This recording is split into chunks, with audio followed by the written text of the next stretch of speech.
শ্রী গুরু প্রেমানন্দে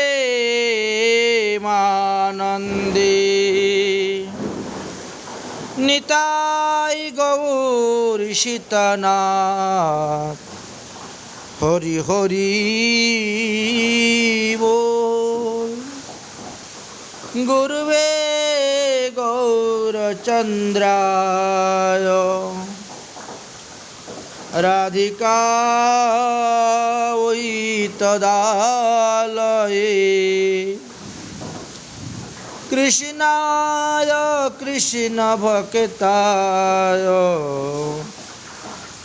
তদ্ভক্তায় নমো নমঃ। শ্রী শ্রীল নরোত্তম দাস ঠাকুর মহাশয় বিরচিতা শ্রী শ্রী প্রেম ভক্তি চন্দ্রিকা নামক গ্রন্থের 32টি ত্রিপদী আমরা আস্বাদন করেছি। 32 নং ত্রিপদীতে ছিল সদা সেবা অবিলাস, মনে করি বিশ্বাস, সর্বদাই হইয়া নির্ভয়, নরোত্তম দাসে বলে পরিণু অসত ভুলে, পরিত্রাণ কর মহাশয়। এই ত্রিপদীর আমরা আস্বাদন করেছি। এখন এই পর্বতে আমরা 33 নং ত্রিপদী আস্বাদন করব। তিনি বললেন ভগবানের কৃপা প্রার্থনা করে, তুমি তো দয়ার সিন্ধু, অধম জনার বন্ধু,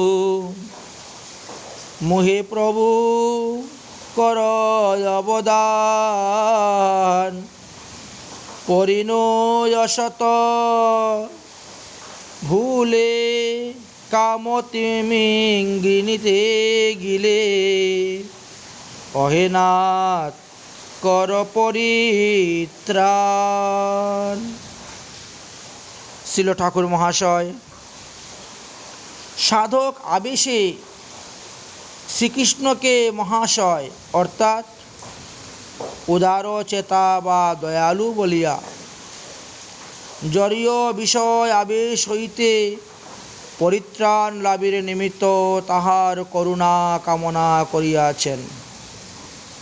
শ্রীকৃষ্ণকে মহাশয় বলিয়া সম্বোধন করায় বিশ্বের অপর কোনো মহাশয় বা উদারচেতার মতন তাহাকে মনে করতে পারে বলিয়া এই ত্রিপদীতে তিনি বলিলেন, তুমি তো দয়ার সিন্ধু। সিন্ধু যেমন অসীম অপার দুর্বিহাগ, শ্রীকৃষ্ণের করুণাও তেমনি অনন্ত অপার। ক্ষুদ্র জীব শক্তির কথা দূরে থাকুক, ব্রহ্মা মহেশ্বর অনন্তদেব প্রভৃতিও যাহার করুণাদি গুণের অন্ত পান না, জীবের পক্ষে সেই অপার করুণার সিন্ধু ভগবান। সেই সিন্ধুর এক বিন্দু যদি স্পর্শ করা যায় তাহলেই তো জীব কৃতার্থ। আর এই করুণা সিন্ধুর এক বিন্দু স্পর্শ করা ব্যতীত জীবের আর অন্য কোনো উপায় নেই, অন্য কোনো গতি নেই। এই করুণা সিন্ধু কথায় আমরা কিঞ্চিত উল্লেখ করব। জীবের প্রতি শ্রীকৃষ্ণের করুণা দ্বিবিধভাবে বর্ষিত হইয়া থাকে। এক হল মায়াময়ী আর এক হল স্বরূপ শক্তিময়ী। মায়াশক্তির দ্বারা দিয়া যে করুণা প্রকাশ হয় তাহাই মায়াময়ী করুণা। সেই মায়াময়ী করুণা কোনো অংশে কম নহে। শ্রীকৃষ্ণের তটস্থা শক্তি সংখ্যা অতীত চিৎকণা জীব দ্বিবিধভাবে বিভক্ত। এক হলেন নিত্য মুক্ত জীব আর এক হলেন নিত্যবদ্ধ জীব। এই দুই শ্রেণীর জীব সমষ্টি অনাদিকাল হইতেই রহিয়াছেন।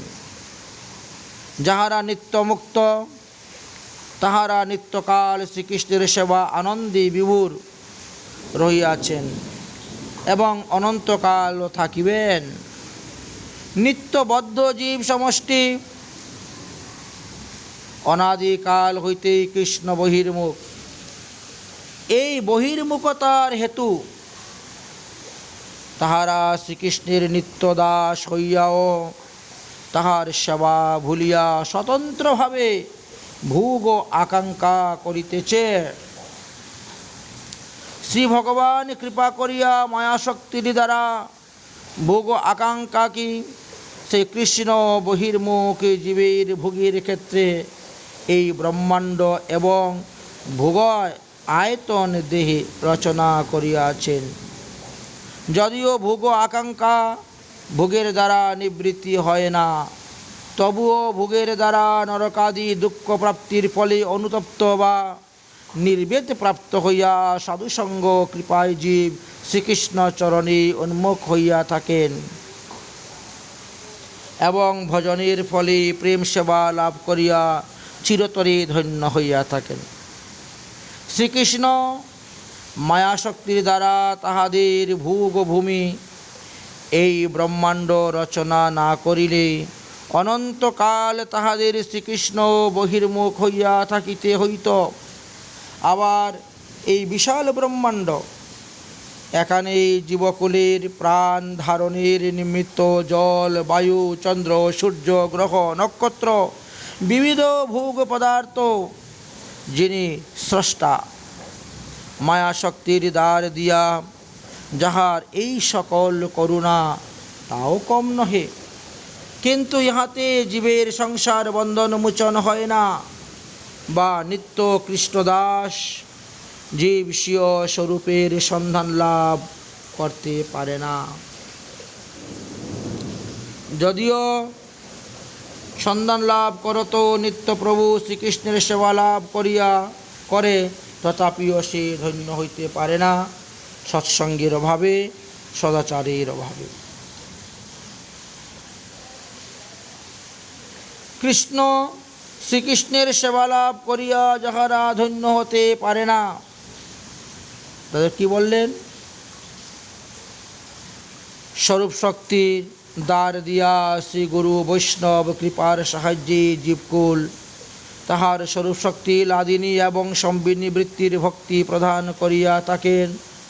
তাই একা একা শ্রীকৃষ্ণ ভজন করলে হবে না, বললেন গুরু বৈষ্ণবের কৃপার সাহায্যেই তাহা করতে হবে।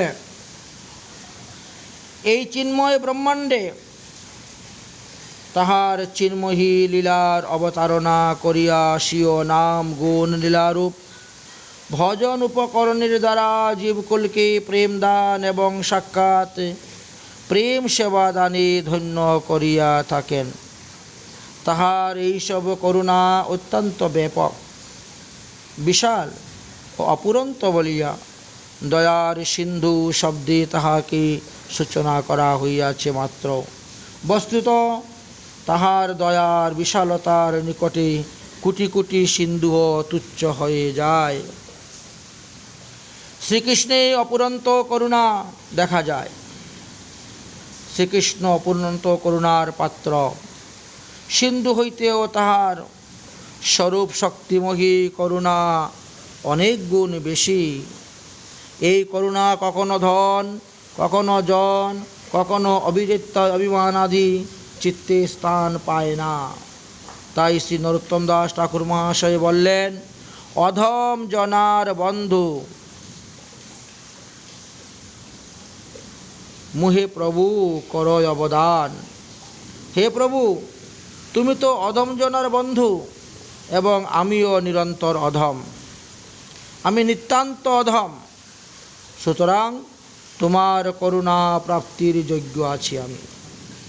আমার কথা এবার তুমি স্মরণ করিও। শ্রী ঠাকুর মহাশয়ের এই প্রার্থনা বাক্যে সাধক ইহাই শিক্ষণীয় যে ভক্তিপথে অবস্থানপূর্বক শ্রী গুরু বৈষ্ণব এবং ভগবানের করুণা লাভ করিতে হলে দেহ দৈহিক আদি সমস্ত অভিমান ত্যাগ করিয়া অদম হইতে হবে। নীচ দীন অপকৃষ্ট নিন্দিত তুচ্ছ ইত্যাদি অর্থে অদম শব্দকে ব্যবহার করা হয়ে থাকে, অবধানিক অর্থ ব্যবহার করা হয়ে থাকে। ভক্ত নিখিল সদ্গুণের আকার হইয়াও নিজেকে অতি দৈন্যের সহিত এই কথা বলিয়া থাকেন, আমি দীন, আমি হীন, আমি অপকৃষ্ট বলিয়াই মনে করেন। ইহা সর্ব সদ্গুণের খনি বলিয়া জানিবেন। ভাগবতী ভক্তি হইতেই প্রকাশ পাইয়া থাকে। তাহার হেতু এই যে স্বরূপত জীবাত্মা স্বাধীনত্ব নহে, জীবাত্মা স্বাধীন তত্ত্ব নহে, পরমাত্মার অধীনে অবস্থান করতেছে। আবার মায়িক বিশ্বের কাল কর্ম গুণাদি কর্তৃত্ব নিয়ন্ত্রিত হয়ে তাকে চলতে হচ্ছে। মহৎ কৃপায় জীব যখন ভক্তিপথ আশ্রয় করে তখন মহৎ সঙ্গে এই রহস্যটি অবগত হইতে পারে, আর তখনই তার আত্মজ্ঞান লাভ হয়। আর সেই আত্মজ্ঞানের উন্মেষে সিংহ কর্তব্য অকর্তব্যাদি বোধ করতে পারেন।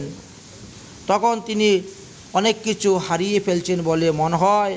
অভাব বোধ হেতু সর্বকর্মে নিজেকে অযোগ্য অসমর্থ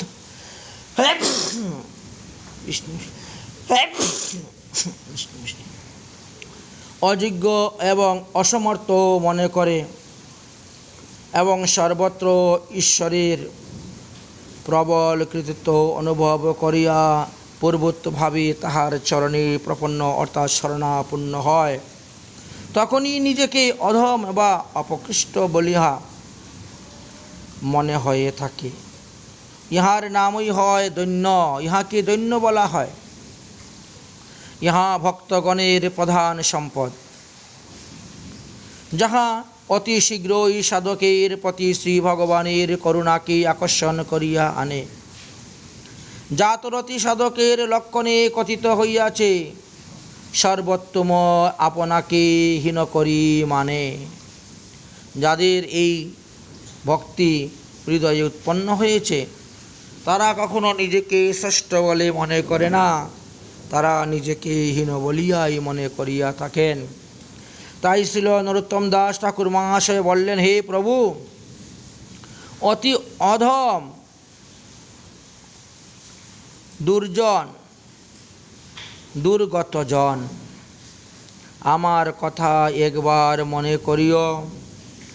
শ্রীকৃষ্ণ যদি বলেন, আমরা মনে মনে ধরে নিলাম, শ্রীকৃষ্ণ যদি বলেন তোমার কি কথা মনে করিতে হইবে আমার,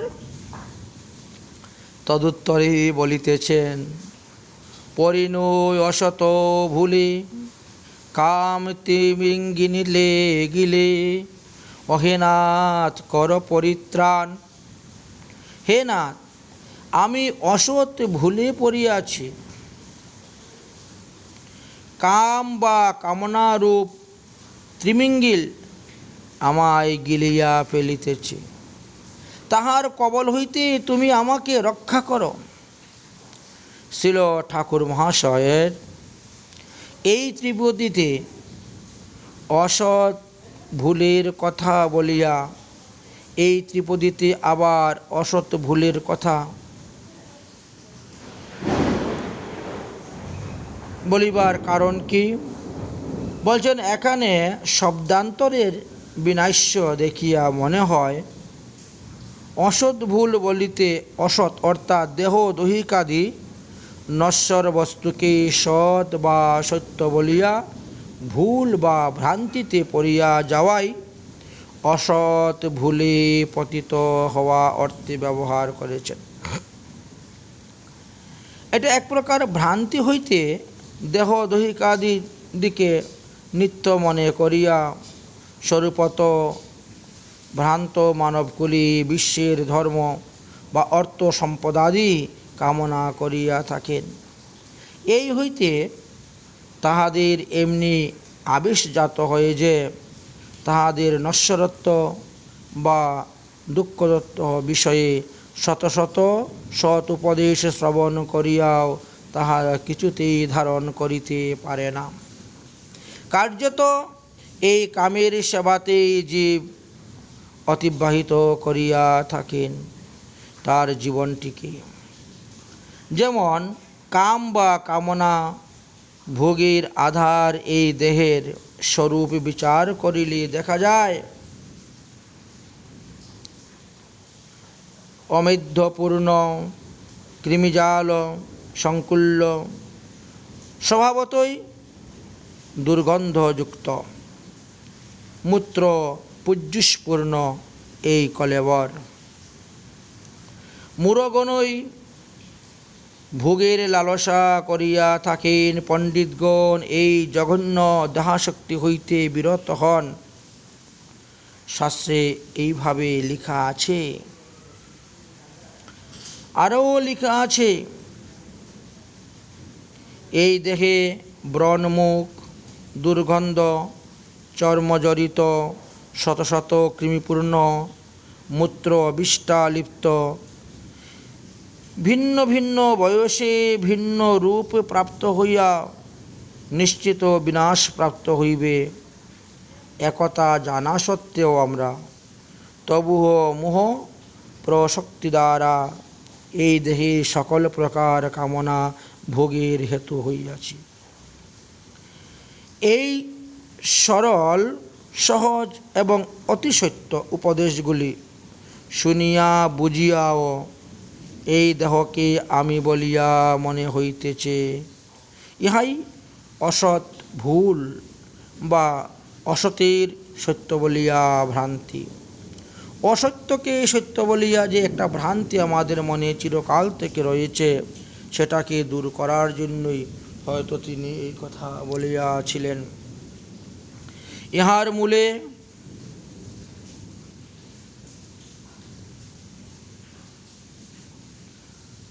ইহার মূলে রইয়াছে ওই কাম বা কামনার প্রবল সংস্কার।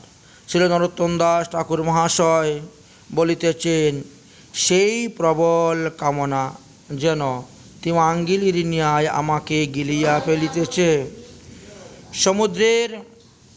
সমুদ্রের বৃহত্তর জলজন্তু তিমি, এই তিমিকে গিলিতে পারে একমাত্র অতি বৃহত্তর জলজন্তুর নামই তিমিঙ্গিলি।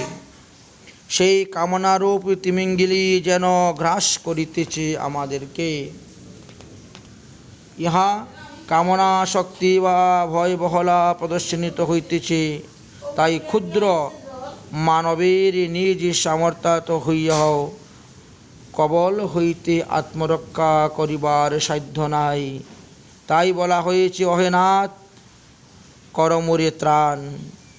হে প্রভু শ্রীকৃষ্ণ, তুমি একমাত্র মহাশক্তিশালী, কামের হাত হইতে রক্ষা করিতে সমর্থ, অতএব ইহার কবল হইতে আমায় রক্ষা করো। রাধে রাধে, জয় শ্রী রাধে।